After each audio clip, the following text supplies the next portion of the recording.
Hello, আসসালামু আলাইকুম guys, কেমন আছেন? আশা করি ভালোই আছেন। আজকে খাসির মাংস রান্না করব আপনাদের সাথে শেয়ার করে। দেখুন কিভাবে রান্না করি। পেঁয়াজগুলা কেটে নিলাম, চুলায় আগুন ধরবো। আজকে মাংস রান্না করে আপনাদের খাওয়াবো, মজার মজার রান্না করে। তো রান্নাটা দেখে থাকুন কিভাবে আমি রান্না করি। ভিডিওটা দেখে শেয়ার করবেন, লাইক দিবেন, কমেন্ট করবেন, ফলো করবেন। দেখতে দেখতে মশলা ভুনা করে ফেললাম। মাংসগুলা দিয়ে দেবো এখন। তো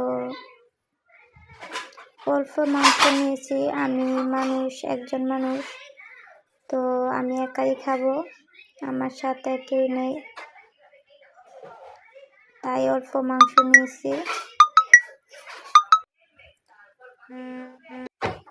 মাংসটি এখন কষায় নিতে হবে। তো মাংসটি কষা হয়ে গেলে ঝোল দিয়ে দেব। ঝোল দেওয়ার পর ঢেকে দেব। এদিক দিয়ে তরকারিটা সিদ্ধ হোক, আমি এদিক দিয়ে চাল ধুয়ে নিই। দুই পট চাল নিলাম, চালগুলা ধুয়ে দেব, 2-3 বার ধুয়ে নিলাম। তো ওই দিক দিয়ে তরকারিটা সিদ্ধ হইতেছে। আজকে আমার মনটা বেশি ভালো না, তাই আপনাদের সাথে শেয়ার করে যদি একটু মনটা ভালো হয়। তো দিক দিয়ে তরকারিটা সিদ্ধ হয়ে যেতেছে, তরকারি হয়ে গেছে, ভাত বসাই দিব। তো ভাতও বলক উঠে গেছে, ভাতও সিদ্ধ হয়ে যেতেছে। ভাতগুলো ফ্যান গেলে নিব। তো ভাতগুলা সেকে হয়ে যাচ্ছে। তো এখন